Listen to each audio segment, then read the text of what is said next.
11 babanzamo APR vs Police Football Club, umukino wa shampiyona uteganyijwe kuri uyu munsi kuri Kigali Pele Stadium ku isaha y'isaa 9 za hano i Kigali. Ushobora kwifata cyangwa se ushobora kwibaza ngo ni bande bari buze kubanzamo, ni abaye bakinnyi batari buze kugaragara kuri uno mukino. Byose uraza kubimenyera aha ngaha. Rero ndaza kubivuga ikiganiro cyenda gusoza 11 nibwo ndibuze kubavuga. Rero ndanabasuhuje cyane mbahereza n'ikaze hano ku Bwino TV Rwanda, aho mwakanda subscribe, namwe mutarakanda subscribe nicyo gihe kugira ngo mukande subscribe, hanyuma mujye mubana natwe mu biganiro tugenda dushyiraho buri munsi, by'umwihariko ibiganiro bigaruka ku makuru ya siporo. Munyemere rero tutangira, ariko mu gutangira kwacu duhere kuri team news cyangwa se amakuru abagenda avugwa muri ekipe ya APR Football Club. Ikindi kandi ndababwira ngo mukande like, mukande subscribe batarakanda subscribe, hanyuma twancene n'ikiganiro cyacu turebera hamwe amakuru arimo hano. Ikipe ya APR Football Club ku munsi w'ejo yakoze imyitozo ya nyuma kuri stade Ikirenga ni Ishyorongi. Ni stade iherereye hariya mu karere ka Rulindo, aho ikipe ya APR Football Club isanzwe ikorera imyitozo mu buzima bwayo cyangwa se buri munsi cyane. Ni imyitozo yarakasamutwe, ariko ntabwo yarakasamutwe cyane kuko ni imyitozo itari ikomeye cyane, ahubwo mu kanya gato tugiye kureba hamwe byabereyemo cyangwa se amugisha abakinnyi b'ikipe ya APR Football Club bagiriwe ku munsi w'ejo. Ababagezeho, ababasuye bose nibo tugiye kurebera hamwe, hanyuma abakinnyi bakoze imyitozo usibye abo turi buze kubabwira. Hanyuma umugisha wa APR Football Club yagiriwe nuko yasuwe n'abayobozi batandukanye, murimo muragenda mubona aho ngaho kuri screen zanyu. Ni abayobozi mu ngabo z'u Rwanda, nk'aho ngaho urabona ko bari bicaye barimo baganirizwa. Uwo nguwo mureba rero ni ubusanzwe ni afande Chairman Brigadier General Deo Rusanganwa, ndetse na Major General Alexis Kagame muramubona. Still uwo ni umugabo w'ingabo zirwanira ku butaka, akaba ari Major General Vincent Nyakarundi kabisa. Bose bakaba barasuye ikipe ya APR Football Club hariya kuri stade Ikirenga Ishyorongi ku munsi w'ejo. Ibintu birakomeye cyane rwose, kuko APR Football Club bari baje kugira ngo bibutse ikipe ya APR Football Club iyo ariyo. By'umwihariko murabizi ko ikipe ya APR Football Club n'ubundi ari ikipe y'ingabo z'u Rwanda. Ikipe ya APR Football Club murabizi ko iri buze guca cyane ikipe ya polisi kuri uno munsi. Ikipe ya APR Football Club murabizi ko ifite match ya Rayon Sport ku munsi wo kuwa gatandatu kuri stade Amahoro. Ikipe ya APR Football Club murabizi neza ko umukeba wayo wa mbere hano mu Rwanda ni uwitwa Rayon Sport. Rayon Sport nimba uri n'umutoza w'ikipe ya APR Football Club, ikintu cya mbere ukigera aha ngaha ukwiye kubaza ati ese ni igiki umutoza wemerwa cyane aha ngaha, cyangwa se umutoza bamwemera byagenze bite aha ngaha? Kukwemera aha ngaha ni uko batsinze umukeba. Uwo nta wundi ni ikipe ya Rayon Sport, ukabasha kumukubita, ariko ukamukubita unakumvika mu buryo bukumvika, atari ibintu biri aho ngaho byo kuvuga ngo uraje utsinze agatego kamwe. Kugira ngo abafana bakwemere n'abandi bayobozi bagiye batandukanye, ugomba gutsinda umukeba kandi ukamutsinda ibitego byinshi cyane. Ntaho ubundi igihe uraza aho ngaho ntubashe gutsinda umukeba kabisa, aho ngaho ushobora no kuhanyura wanagenda ukanibagirana ko wigeze unahatoza mu by'ukuri. Aba bafande rero bari baje kubahereza amabwiriza arimo ahiganjemo gutsinda iyi mikino rwose ibiri, yaba bahereye ku mukino bafitanye na ekipe ya Police Football Club, cyane ko yaba uyu nguyu Major General Alexis Kagame yanayoboye ino kipe. Mu kuyobora ikaba yarabaye successful rwose, kuko yatwaye ibikombe bya shampiyona, itwara ibikombe by'amahoro. So ubwo rero afite n'icyo ababwira, afite n'icyo aheraho mu by'ukuri.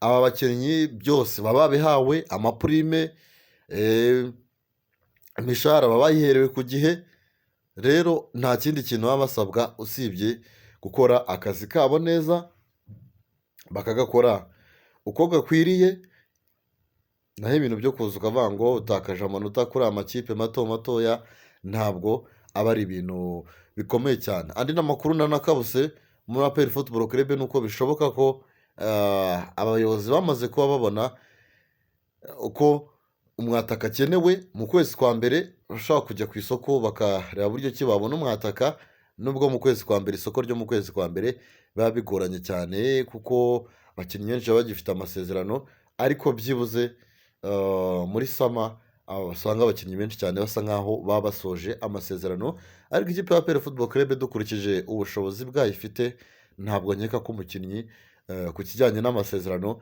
ishobora kuba intandamyi. Bashobora no kugura ayo masezerano ariko umwataka akaboneka, ibitego bikomeje kubura cyane. N'ibyo bitego bibiri Mamadou Sy afite, uwitwa Mbama we nta gitego na kimwe arabona, kandi yagiye ahabwa imikino igiye itandukanye. Muri APR Football Club bamaze kubona ko ikibazo cy'umwataka gikomeye cyane mu by'ukuri.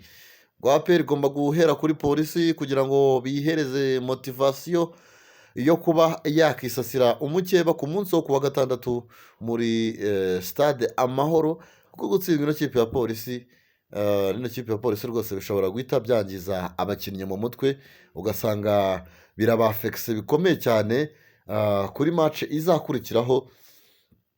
Rero ikipe ya APR Football Club yakoze imyitozo y'akasamutwe ku munsi w'ejo hashize kuri stade Kirenga i Shyorongi, gusa ni imyitozo itari irimo abakinnyi batatu n'ubundi nk'uko murabivuga, ni abakinnyi babiri purito, ni uwitwa Mamadou Sy ndetse Mamadou Sy yakoze imyitozo, ahubwo purito uwitwa Dauda ntabwo yigeze akora imyitozo kuko aracyarwaye. Uwitwa Mbawoma nawe ntabwo yakoze imyitozo, nawe afite akabazo, amaze n'iminsi yaragiye iwabo, aho yagiye muri diru za famiye ndetse no kuba yakivuza imvune afite ikabasha kuba yakira akabona kugaruka.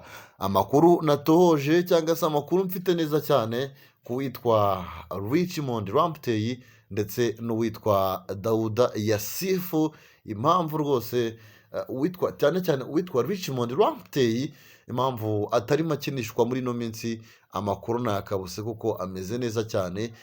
Aba bakinnyi uwitwa Dauda ndetse n'uwitwa Ramptey nk'uko bakomoka mu gihugu cya Ghana, amakuru nakabuse ni uko aba bakinnyi ikijyanye no hanze y'ikibuga rwose ntabwo ibintu byifashe neza cyane, kubera ko uyu nguyu Ramptey ndetse na Dauda hanze y'ikibuga ntabwo ngo bakibona umwanya uhagije wo kuruhuka, ahubwo baba bari mu ngeso mbi. Ubwo haba harimo gahunda y'umukobwa rwose, ikijyanye n'abakobwa aba basore ni babi cyane cyane rwose. Ari nayo mpamvu nyine kote disipurine, ikipe y'ingabo z'igihugu murabizi ko ikintu cya mbere kiranga ingabo z'u Rwanda ari disipurine. Rero no mu byo bakora byose no mu makipe afite aho ahuriye nayo, disipurine ni iya mbere. Rero mbura ngo uko mubibona uwitwa Ramptey ni akantu k'akanyafu yanyujijweho kugira ngo abanze yitekerezeho neza cyane. Ubwo rero niyo mpamvu atarimo akoreshwa, nawe ubundi nta kibazo afite. Uwitwa Mamadou Sy nawe nyuma yo kujya gukubagana ubugabo bukagira ikibazo, za ndwara zandurira mu mibonano mpuzabitsina, nawe ngo aracyavurirwa. Amakuru nakabuse nuko atigeze ajya iwabo, akaba ngo ari kuvurirwa i Kanombe n'ubundi nk'ibisanzwe. Ubwo rero abasore, ikintu kijyanye n'inkumi n'umupira ntabwo bijyana cyane, kuko bituma utameva cyangwa se ujya muri meforume, bigatuma bikakwangiriza kariyeri mu by'ukuri.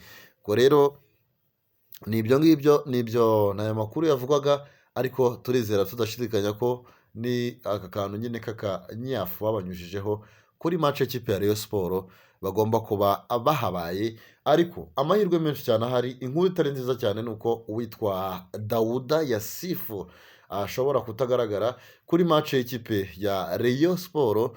Ubwo rero turaza kureba hamwe muri squad turebe ukuntu byifashe, ariko ibisubizo byinshi birahari, ariko nubwo hari ikindi cyane ashobora gufasha, ariko amahirwe menshi cyane ndimo nkurura ni uko akirwaye kandi kiri kwitabwaho n'abaganga hariya i Kanombe, ashobora kutagaragara kuri match y'ikipe ya Rayon Sport, amahirwe menshi cyane. Nayo ngayo yavugaga muri iyi kipe ya APR Football Club, amakuru agezweho. Reka ahubwo tujye muri ya segima ya nyuma, aho tugiye kurebera hamwe 11 bashobora kubanzamo nk'uko umutoza yagiye akoresha imyitozo muri ino minsi.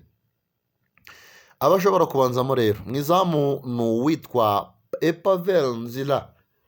Pavel Nzira murabizi ko ari we muzamu wa mbere ikipe ya APR FC ifite, nta n'undi rwose ubu tubona hano hafi ushobora kuzamwicaza igihe agihari. Hanyuma mu mutima wa defense nk'ibisanzwe, defense imwe muri defense nziza cyane zigezweho muri no shampiyona, imwe muri defense kuva shampiyona yatangira itarinjizwa igitego na kimwe, ntabwo izamu ryayo rirandura kabisa. Uwitwa Nigena Clement ndetse n'uwitwa Arius Wane ni abakinnyi bamaze kugenda bamenyerana, abakinnyi b'ibisuka bombi rwose ubona ko bakomeye cyane. Ari muri defense gupfa kuminiramo ni ibintu biba bitoroshye cyane. Hanyuma ku ruhande rw'iburyo ni uwitwa Byiringiro Gilbert aka Kagege, Petit Zidane rwose murumuna Zidane, Petit Frere Zidane muramuzi ukina muri polisi. Hanyuma ku rundi ruhande inyuma kuri gatatu haraba ari gukina uwitwa Niyomugabo Claude, akaba ari nawe kapiteni w'ino ekipe. Imbere yaho gatoya kuri gatandatu umutoza ari buze gushyiramo uwitwa enjeniyeri ni Tadeyo Orwanga, ubwo witwa Frodouard araba agiye hanze gatoya, kuko nyine imiringa yaje utega amaboko akakira, ukamuhereza ibyiwe rwose akabyakira. Hanyuma ikindi kintu ukwiye kumenya ni uko ikibuga hagati turi buze kubonamo abakinnyi batandukanye rwose. Ku munsi cyangwa se kuri match iheruka uwitwa Muhammadu Lamine Ba ntabwo yabashije gukoreshwa kubera ibibazo bitandukanye, harimo par exemple nk'ibibazo akenshi cyane bishingiye ku makarita, nicyo cyari cyatumye atagaragara cyane. Ariko kuri ino nshuro akaba hari rwose ameze neza cyane. Uwitwa Ruboneka Jean Bosco nawe wajemo asimbuye kuri match ikurikira, nawe agomba kuba habaye kuko agomba gukinishwa kuri uwo mwanya wa Mamadusi igihe dahari nyine no minsi harimo hakoreshwa uwitwa Nibizi Ramadani.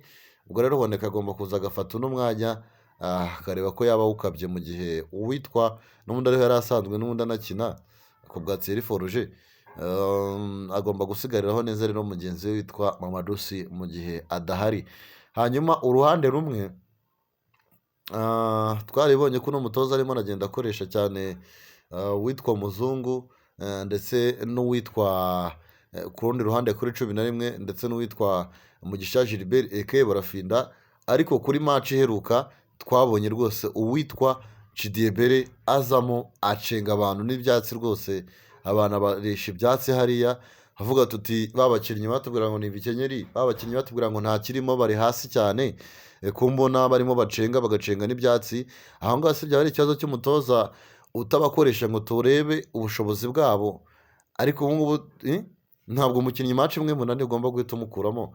Witwa Chidiebere rwose akwiye guhabwa umwanya ubanzamo amahangaha, kuko abakinnyi b'abanyarwanda twagiye tubareba kenshi cyane, nawe akabasha kubona umwanya ubanzamo muri ino kipe ya APR Football Club. Ubwo rero ino kipe ya APR Football Club